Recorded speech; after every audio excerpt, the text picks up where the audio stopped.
ভণ্টিৰ দেউতাক আজি ঘৰলৈ আহি ৰঞ্জুহাতক ঘৰৰ পৰা উলিয়াই দিলে।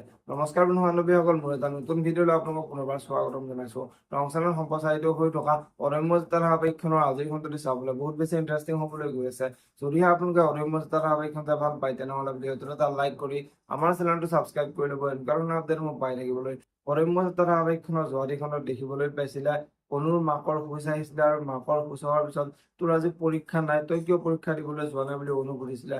আৰু তেতিয়া অনুৱে মই তোক এনেকুৱা এটা অৱস্থাত এৰি থৈ কেনেকৈ পৰীক্ষা দিবলৈ যাওঁ বুলি মাকৰ আগত কৈছিলে। আৰু তেতিয়া মাকে তই পৰীক্ষা দি অহালৈকে মই কলৈকো নাযাওঁ, তই ভালে ভালে পৰীক্ষা দিবলৈ যা বুলি অনুৰ আগত কৈছিলে।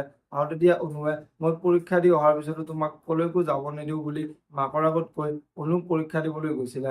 আনফালে অনুৱে পৰীক্ষা দিবলৈ গৈ কলমটো পাহৰিছিলে আৰু অভয়ে কলম এটা লৈ আহি অনুক কলমটো দিছিলে আৰু অনুক মোৰ আশীৰ্বাদ আছে তোৰ আজি পৰীক্ষা ভাল হ'ব বুলি অনুৰ আগত কোৱা দেখিবলৈ পাইছিলে। আৰু আজিৰ খনটিত দেখিবলৈ পাব দেউতাক আজি ঘৰলৈ আহিব আৰু ঘৰলৈ আহি অভয় দেউতাকৰ ওচৰলৈ গৈ তহঁতে মিনতিৰ লগত কালি কিয় এনেকুৱা কৰিলি, তহঁতে মিনতিক কিয় হস্পিতাললৈ লৈ নগলি, মই থাকিলে আজি মিনতিৰ এনেকুৱা এটা অৱস্থা নহল হয়, তহঁতৰ বাবে আজি মিনতিৰ এনেকুৱা এটা অৱস্থা হৈছে, তহঁত আচলতে মানুহ নহয়, তহঁত পশু বুলি বহুত গালি পাৰিব।